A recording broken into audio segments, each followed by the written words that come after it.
Welcome back to another workout, guys. It is Friday, the last workout of the week. We have a 15-minute AMRAP for you. We are going to be doing 10 rows. Well, let me take a step back. A 15-minute AMRAP means in 15 minutes we are doing as many rounds as possible of the following: 10 rows of some sort, 15 deadlifts, and 5 ab mat sit-ups every single round. Every round that you complete, you'll add 5 more ab mat sit-ups. Round 1 will be 10 rows, 15 deadlifts, 5 ab mats. Round 2 will be 10 rows, 15 deadlifts, 10 ab mats. Continue in that fashion for 15 minutes. Let's have our athletes get warm with those 10 bodyweight squats as normal. If you haven't heard it before, knees driving out, big chest. Keep those heels on the ground the entire time. We do not want those knees to cave in. And then, as usual, we'll do accessory work at the end that you could follow along with and do on your own at your own pace. After those 10 squats, let's do 10 good mornings, just body weight good mornings. We want to make sure that we keep those legs as straight as possible, but not 100% straight. Slight bend in your knee. We want a big chest the entire time, nice flat back.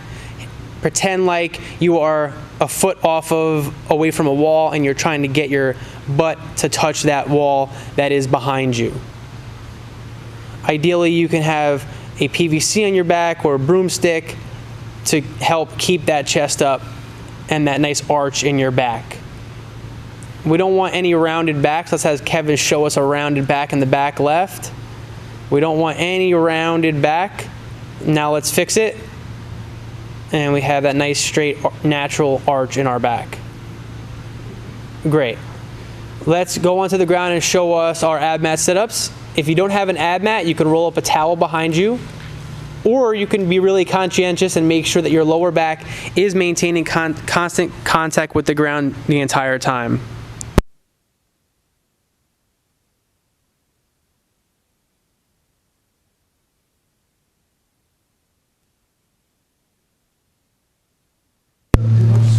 We're going to do 10 of these. Our hands reach behind to make it easier for you to use that momentum to bring you forward. To make it more difficult, you can keep your hands in front of you. And we're going to go on to our feet. During the workout, we're going to have deadlifts. Deadlifts, you can use anything to pick an object up. That's what a deadlift is. Whether that's a shopping bag, whether that's your book bag, books, anything that you're picking up. So think about what you're doing in your normal life where you're picking something up. Maybe you're a kid or your significant other.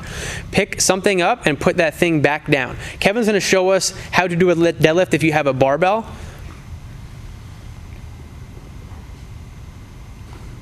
As you can see, his legs are bent at the bottom slightly, big chest. That barbell is staying nice and close to his body during the entire range of motion.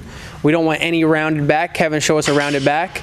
We don't want that. If that's happening, whatever you're picking up is too heavy, and that will definitely lead to some sort of injury. And Kelsey, show us what a torpedo deadlift would look like and a Slamball. If you have a kettlebell or a dumbbell, this would work as well. If you cannot go the full range of motion to the ground without, with maintaining your flat back, then you don't have to go all the way to the ground. And even if you have a wall ball, you can use a wall ball as well with this. If you want to increase your range of motion and you have a torpedo, you can always push that torpedo behind you. If you're picking up a ball or a book bag, hands are on both sides of that ball. And again, you don't have to go all the way to the ground because that might be too long of a range of motion. Alyssa's going to step forward a bit and she's going to show us her body weight version of a deadlift. Again, our suggestion here is to pick up something. However, if you don't have anything to pick up, this is your body weight modification, and you can always do the double amount of reps if the 15 by itself isn't enough. And then we're going to move on to rows. Kevin's going to show us our row portion of the workout. That setup is very similar to what a deadlift would be. He's going to come down to where his back is like a tabletop, basically parallel with the floor, and he's rowing up. We don't want any rocking. We don't want him to rock himself up. Everything in a row is nice and tight and slow. Kelsey will demonstrate with a kettlebell, a dumbbell, or a torpedo in this case. However, they're all going to function exactly the same. And also, if she had a ball, whether it's a slam ball or a wall ball, she'll show us some rows with that as well. As Alyssa in the front left is going to show us the body weight modification for our rows. We're going to be in that upward push-up position, and we're going to row to ourselves. Again, this is a workout that I highly suggest getting something that you can use to do your rows with. The ball is definitely going to have a lesser range of motion. You might want to think about doubling the reps there.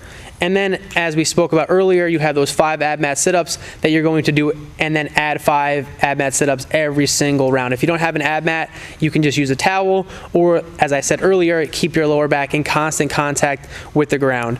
We are going to get started. It's a 15-minute workout. Again, you're moving at your pace. You're counting the amount of rounds that you are able to complete in the 15 minutes. Afterwards, we'll get together for some auxiliary work, and then that will be the end of your week, unless you are a weekend warrior. We are up in 10 seconds. 10 bent over row. Again, 10 bent over rows, 15 deadlifts, 5 ab mats.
10 seconds remaining.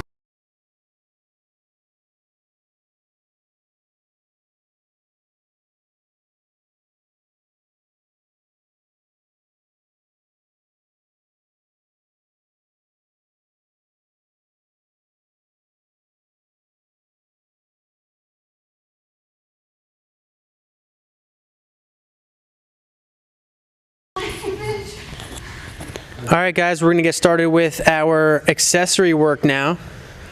The accessory work includes 3 different exercises. It's going to be a front raise, a bicep curl, and an overhead hold.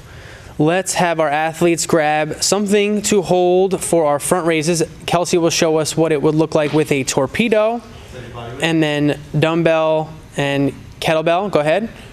You can use both arms at the same time holding an object. You're doing 3 sets of 15 repetitions. If you are doing single arm, you'll do 15 on one arm, 15 on the other arm, and you'll do that for 3 cycles through. If you have a plate or if you have a wall ball or a slam ball, you can use those as well.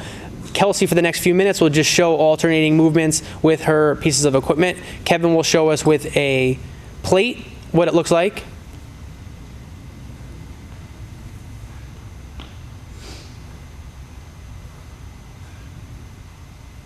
Perfect. And Alyssa, what is the body weight option for our front raises? Plank and reach in front, I guess? Yep. A plank and reach.